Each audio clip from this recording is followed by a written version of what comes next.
Hello and welcome to another episode of WMT Reviews. I am Wiseman Tanofsky, and today we are moving on to the next stage of the Kai Play Arts series with possibly my favourite figure from the entire set. That would be this guy right here. Say hello to the Kai Play Arts Dark Knight Joker. Good God, this figure. Where do I even start with this guy? Joker is modelled, as you can see here, in his very grungy Dark Knight purple suit. And this figure is so accurate in its attire. You could literally base your cosplay on it, and if you base your cosplay on this, you would end up with a pretty damn good interpretation. It's insane how good this figure is. I mean, there's a proper little chain there, coattails, even you can see the red lining in the coat. It's just fantastic. Posability wise, you have the usual ball joint in the head and neck. You have the double joints in the shoulders, ones that come out, and the usual ball and ratchet joint. Joints in the elbow, a ball joint in the wrist. He's got the Bane joint in his chest, joints in his hips. I believe there's only one joint in his... No, I tell a lie. If you come around the back here and move his coat out of the way, which you can do. See there, he has the joint there and the joint there in the back of his legs, and a ball joint in his foot. And on top of that, rather Batman-esque, he has posability in his coattails. So you can pose his coattails out like they're blowing behind him while he stands and looks rather menacing.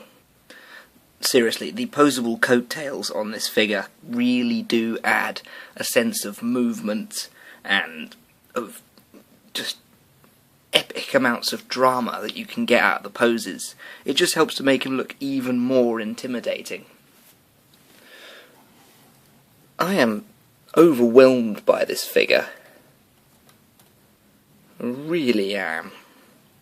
Now, the Joker is supplied with a couple of accessories. First of all, you have an alternate head, which has slightly smudged makeup up one side. I don't think it really warrants having a second head to just have the makeup be a bit messier. Especially when the other head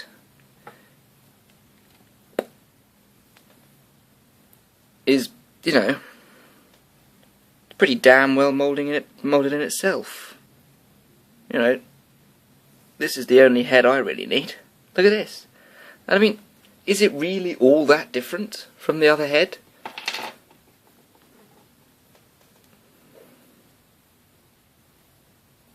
The answer is no.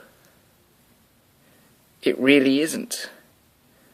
I don't really understand why they've gone to the effort to supply a second head that is all but identical to the first. The Joker is also supplied with his clown mask from the opening heist, one of the best openings of a movie ever. And yes, it is his clown mask, as there's no denying that. I don't understand why it's included in this set, because, well, being really fussy about continuity here, but the Joker didn't wear this mask when he had his suit. He wore the mask for the heist, and then spent the money from the heist buying the suit. It's a nice addition, but I think rather than having it being an alternate head, I would have preferred to just have the mask, and he'd maybe have a hand that can hold it, so he can sort of stand holding his mask. He's also supplied with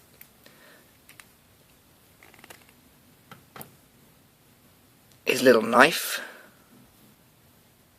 See, it's a perfect replica of his knife. It's brilliant. Little smudge of silver paint on that corner there. I'm going to pretend that that's like detailing. And he's also supplied with an extra hand that is posed in a manner that means he can hold any one of 2 cards he's supplied with. This is the Will the Real Batman Please Stand Up card, and this card, which is just a random Joker card.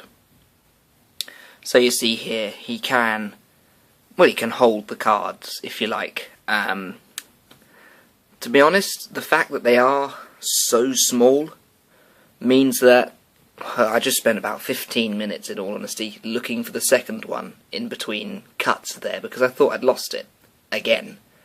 They're so small. They just disappear, and to be honest, in order to have him holding the cards, you have to take the knife away from him. And I like the knife more than I like the cards. So, yeah, I'm not sure entirely what the point is in these accessories for this figure, because you don't really need any of them. And finally, the Joker is also supplied with a fist hand for his left arm. Again, I don't see the point of it. The only accessories this figure really needs is this thing right here. Just the knife. I'd have been happy with just the knife.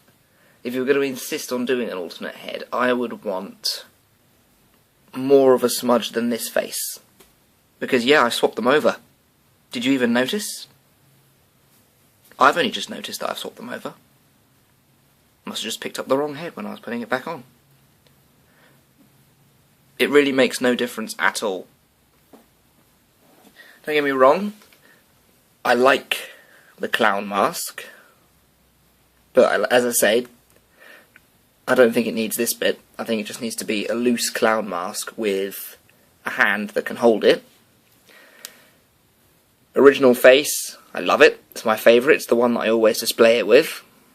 If you were going to do a smudged up face like this, make it more smudged. Or have it be the makeup-less face that he had when he was in the police parade. So this figure of the Joker, it is a fantastic figure. I am not denying that by any stretch of the imagination. But the accessories are pointless, except for the knife.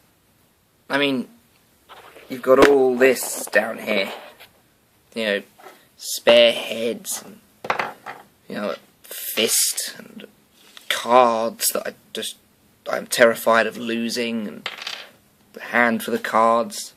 You don't need any of this. Scoop this over here, because you don't need any of it. Goodbye. All you need is what you see here.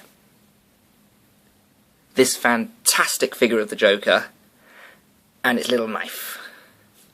So, in that respect, because it doesn't suffer from any posability issues, it doesn't have a tendency to fall over, the ball joint in the head is a bit loose for my liking.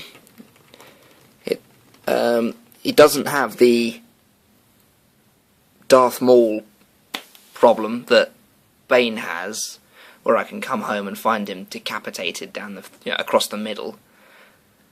And it is the Joker. You know, it is the single best portrayal of the Joker in the history of Batman. So, pointless accessories, loose ball joint in the head, 7.5 on the Orsometer. It's an absolute must-have. I'm not even going to debate that. It's an absolute must-have. But these accessories over here don't need to be in the box. In fact, this one isn't in the box. This is a Catwoman hand. Left over from my last review, most likely. It's a fantastic figure, 7.5 on the Orsometer. I was Wiseman Antonovsky, and this was WMT Reviews. Thank you very much for watching, and good night.